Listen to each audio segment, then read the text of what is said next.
daripada FN apa yang tugasan-tugasan yang akan diberi, dan kami mempunyai juga plan-plan kami sendiri untuk memperbaiki untuk kebaikan.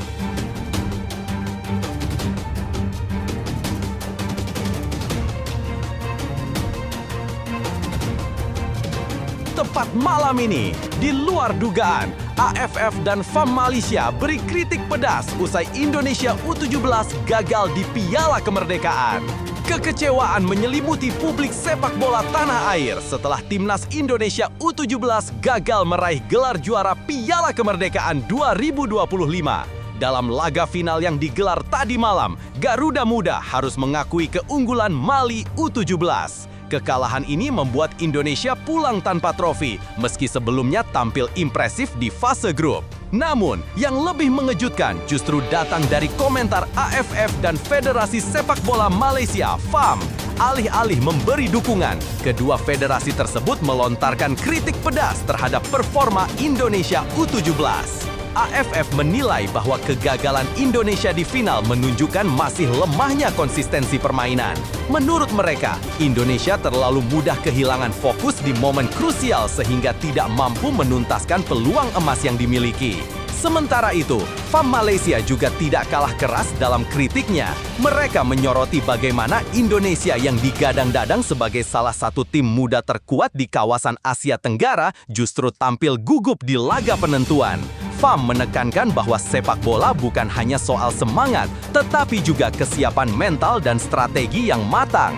Prestasi kayak gitu, sok-sokan mau keluar dari anggota AFF dan mau bikin tandingan AFF, sungguh Indonesia bikin malu wajah Asia Tenggara, tambahnya.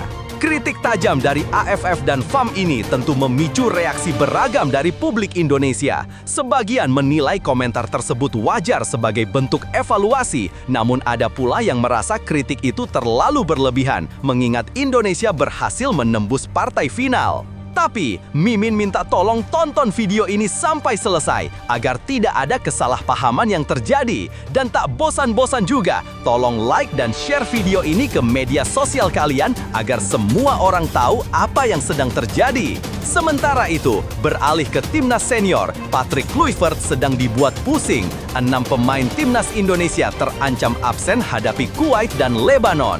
Patrick Kluivert saat ini sedang dibuat pusing dengan kondisi timnas Indonesia. Pasalnya, ada 6 pemain yang kemungkinan besar tidak bisa tampil ketika skuad Garuda menjalani laga uji coba kontra Kuwait dan Lebanon di Stadion Gelora Bung Tomo, Surabaya pada 5 dan 8 September 2025 pukul 20.30 WIB. 6 nama yang dimaksud adalah Maarten Paes, Kevin Dix, Marcelino Ferdinand, Ivar Jenner, Rafael Struijk, serta Justin Hubner. Dari daftar tersebut, Paes dan Dix mengalami cedera, sementara 4 lainnya kemungkinan besar harus memperkuat timnas Indonesia U23 yang juga memiliki agenda penting di bulan yang sama. Maarten Paes dan Kevin Dix bermasalah dengan cedera. Kiper FC Dallas, Maarten Paes, sudah absen dalam 2 pertandingan terakhir klubnya akibat mengalami gangguan pada otot paha. Situasi ini membuatnya diragukan tampil saat Indonesia menjamu Kuwait dan Lebanon.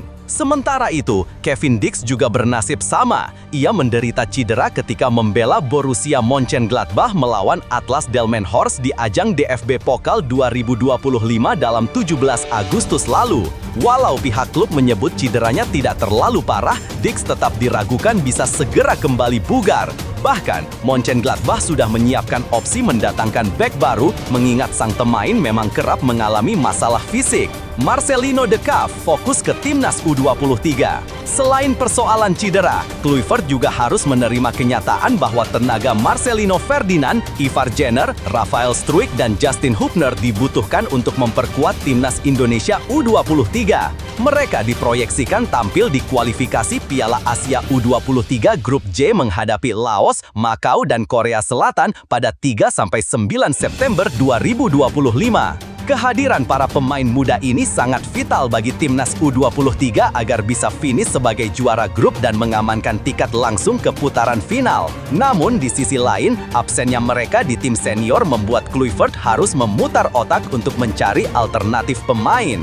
Tantangan berat untuk Patrick Kluivert. Situasi ini tentu menjadi dilema besar bagi sang pelatih. timnas senior membutuhkan kekuatan penuh untuk persiapan menghadapi babak keempat kualifikasi Piala Dunia 2026 pada Oktober nanti. Namun, regenerasi di level U23 juga tak bisa diabaikan.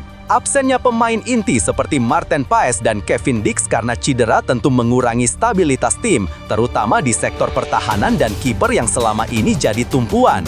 Ditambah dengan kemungkinan hilangnya 4 pemain muda potensial untuk membela U23, jelas membuat Kluivert harus putar otak dalam memilih komposisi.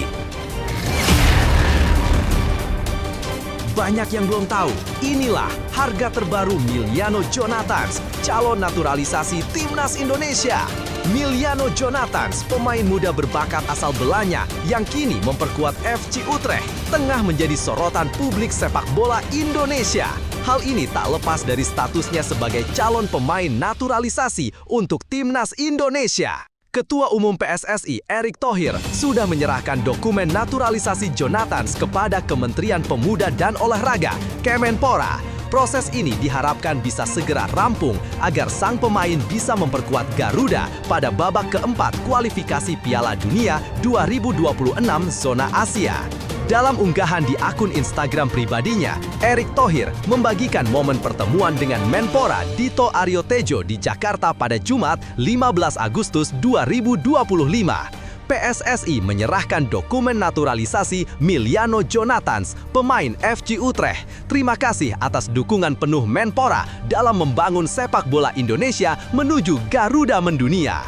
Nilai pasar Miliano Jonathans. Selain proses naturalisasi, publik juga menyoroti nilai pasar Jonathans. Berdasarkan data Transfermarkt per Senin 18/8/2025, pemain kelahiran Arnhem, Belanda, 5 April 2004 ini memiliki bandrol sekitar 15,64 miliar rupiah. Jonathans bergabung dengan FC Utrecht pada 1 Januari 2025 dan masih terikat kontrak hingga 2028. Sejauh ini, ia sudah tampil dalam 13 pertandingan bersama Utrecht meski belum mencetak gol. Namun, ketajamannya sudah terbukti saat memperkuat Vitesse. Dari 40 laga, pemain berposisi winger tersebut sukses mengoleksi 11 gol dan 4 assist. Kehadiran Jonathans dinilai bisa menjadi solusi bagi lini serang Timnas Indonesia, terlebih ketika Oleh Romeni masih harus menepi karena cedera. Kini, publik tanah air tinggal menantikan proses naturalisasi ini berjalan lancar agar sang pemain segera bisa mengenakan seragam Garuda. Erick Thohir beri apresiasi usai Timnas U17 Indonesia kalah dari Mali. Ketua Umum PSSI Erick Thohir memberikan pujian untuk penampilan Timnas U17 Indonesia meski harus menerima kekalahan dari Mali pada ajang Piala Kemerdekaan 2025. Dalam turnamen yang berlangsung di Stadion Utama Sumatera Utara, Deli Serdang, skuad Garuda Asia mampu mengoleksi 4 poin hasil dari imbang melawan Tajikistan, kemenangan atas Uzbekistan, dan kekalahan ketika menghadapi Mali. Ajang ini sekaligus menjadi bagian dari persiapan menuju Piala Dunia U17 2025. Menurut Erick Thohir, meski kalah, performa tim menunjukkan adanya perkembangan positif. Saat menghadapi Mali, fisik para pemain dinilai cukup prima dan mereka tidak terlihat kelelahan hingga menit akhir. Bahkan, tim mampu memberikan perlawanan meski sempat tertinggal. Dari menit awal sampai akhir, kondisi anak-anak tetap terjaga. Mereka berusaha keluar dari tekanan, tidak gampang menyerah. Kita sempat tertinggal 2-0, lalu bisa memperkecil jadi 2-1, dan di babak kedua permainan lebih seimbang, ungkap Erick. Mali sendiri bukan lawan sembarangan, mengingat mereka adalah peraih peringkat ketiga di Piala Dunia U17 edisi sebelumnya. Erick menilai, experience menghadapi tim kuat seperti ini sangat berharga untuk mematangkan mental Garuda Asia. Kalau melihat peluang, sebenarnya ada beberapa kesempatan yang bisa jadi gol. Ini uji coba penting karena anak-anak bisa merasakan langsung tekanan dari tim yang kualitasnya di atas kita. Itu akan jadi bekal berharga, apalagi nanti kita satu grup dengan Brazil, tambahnya. Erick juga menegaskan bahwa mentalitas para pemain sudah jauh lebih baik. Mereka tidak gentar menghadapi lawan besar, termasuk ketika nantinya bertemu Brazil di Piala Dunia U17. Anak-anak ini punya mental juara. Waktu saya tanya, gimana kalau lawan Brazil? Mereka jawab, siapa tahu bisa imbang, Pak. Itu menunjukkan optimisme. Hasil boleh apa saja, tapi yang terpenting adalah mental tidak boleh meruntuh. Dengan hasil ini, Timnas U17 Indonesia dijadwalkan melanjutkan pemusatan latihan untuk meningkatkan kekompakan sekaligus mempertajam penyelesaian akhir sebelum bertarung di ajang dunia.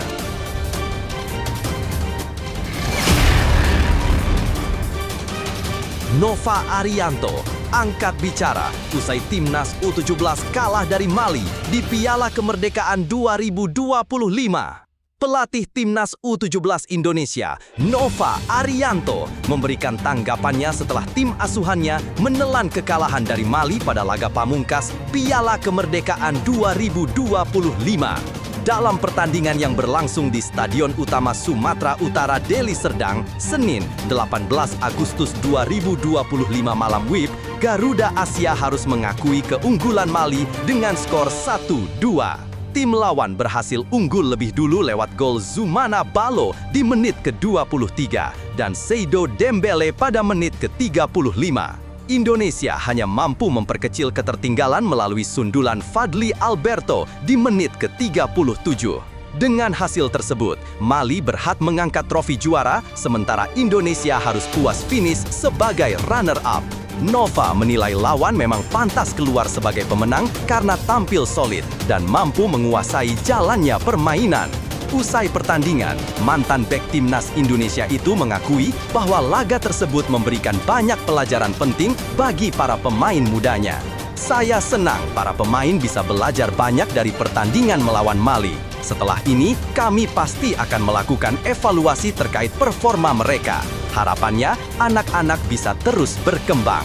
Turnamen ini menurutnya bukan sekadar ajang perebutan gelar, tetapi juga kesempatan untuk mengukur kualitas serta kesiapan tim sebelum menghadapi Piala Dunia U17 2025 yang akan digelar pada November mendatang. Nova menegaskan, evaluasi tidak hanya pada aspek permainan, tetapi juga menyangkut konsistensi dan mental bertanding. Ia berharap skuad muda Indonesia mampu menunjukkan progres yang lebih baik di laga uji coba berikutnya. Kami akan mengevaluasi seluruh penampilan pemain selama Piala Kemerdekaan. Harapannya, mereka bisa terus berkembang dan tampil lebih baik lagi di turnamen internasional selanjutnya. Timnas U17 Indonesia sendiri dijadwalkan masih akan menjalani beberapa laga persahabatan sebagai persiapan menuju Piala Dunia U17. Nova optimistis dengan kerja keras dan pengalaman yang didapat, Garuda Asia bisa tampil lebih matang di level dunia. Jadwal siaran langsung Timnas Indonesia U23 vs Korea Selatan U23 di kualifikasi Piala Asia U23 2026. Sintayong hadir di Sidoarjo. Jadwal siaran langsung laga panas Timnas Indonesia U23 melawan Korea Selatan U23 pada kualifikasi Piala Asia U23 2026 akhirnya diumumkan. Pertandingan krusial ini akan digelar di Stadion Gelora Delta, Sidoarjo, Jawa Timur pada Selasa, 9 September 2025 pukul 19.30 WIB.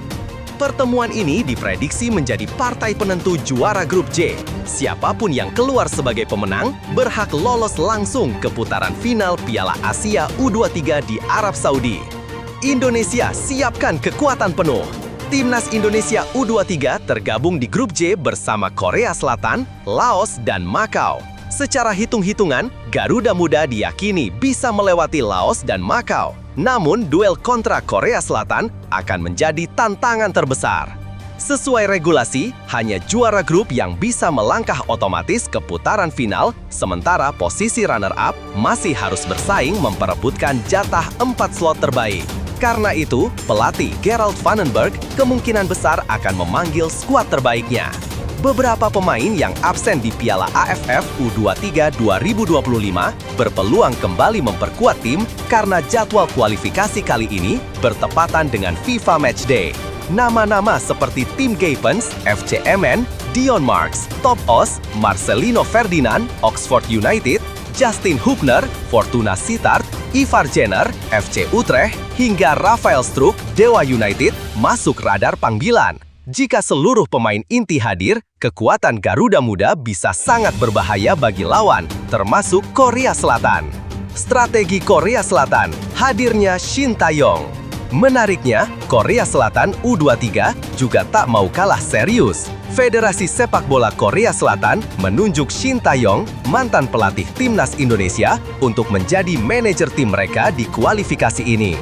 Shin mengaku mendapat permintaan langsung dari Ketua KVA, Chung Mong-gyu. Mungkin saya akan ke Indonesia sekitar 27-28 Agustus karena 1 September sudah ada pertandingan Korea Selatan U23 di Surabaya. Sepertinya saya akan hadir sebagai manajer tim atas permintaan KVA, ungkap Shin Tae-yong lewat channel YouTube Jackpot. Dengan kehadiran Shin, laga ini bukan hanya adu taktik, tetapi juga emosional. Publik tentu penasaran apakah Garuda Mada mampu mengatasi strategi dari pelatih yang sebelumnya membesut mereka. Jadwal siaran langsung, Indonesia U23 vs Korea Selatan U23, Selasa 9 September 2025, pukul 19.30 WIB. Miss Hilgers 2 kali tak masuk skuad FC20. Jurnalis belanja pastikan bukan instruksi petinggi klub. Keputusan pelatih FC20 Joseph Osting yang kembali mencoret Miss Hilgers dari daftar pemain ternyata murni pilihannya sendiri, bukan hasil tekanan dari manajemen klub. Hal ini disampaikan oleh jurnalis asal Belanda, Leon ten Voorde, yang menegaskan bahwa tidak ada instruksi khusus dari pihak petinggi The Tukars. Bak Timnas Indonesia berusia 24 tahun itu memang tengah menghadapi masa depan yang tidak menentu. Kontraknya bersama Twente akan berakhir tahun depan, sementara rumor kepindahannya ke klub lain belum benar-benar terwujud karena tak ada tawaran resmi yang masuk. Dalam 2 laga pembuka Eredivisie musim ini melawan PEC Zwolle dan PSV Eindhoven, nama Hilgers sama sekali tidak terlihat di daftar skuad. Kedua pertandingan itu pun berakhir dengan kekalahan 0-1 dan 0-2 untuk Twente. Situasi ini memunculkan kritik dari mantan pemain timnas Belanda, Ibrahim Afellay. Menurutnya, tidak ada alasan kuat untuk menyingkirkan Hilgers selama masih terikat kontrak. Kalau saya jadi pelatih, saya hanya akan menepikan pemain sepertinya bila punya opsi lain yang setara atau bahkan lebih baik, ujar ex-gelandang Barcelona tersebut. Afellay menilai pelatih seharusnya tetap menurunkan Hilgers demi kepentingan tim, apalagi jika pemain tersebut masih dibutuhkan untuk mengamankan poin.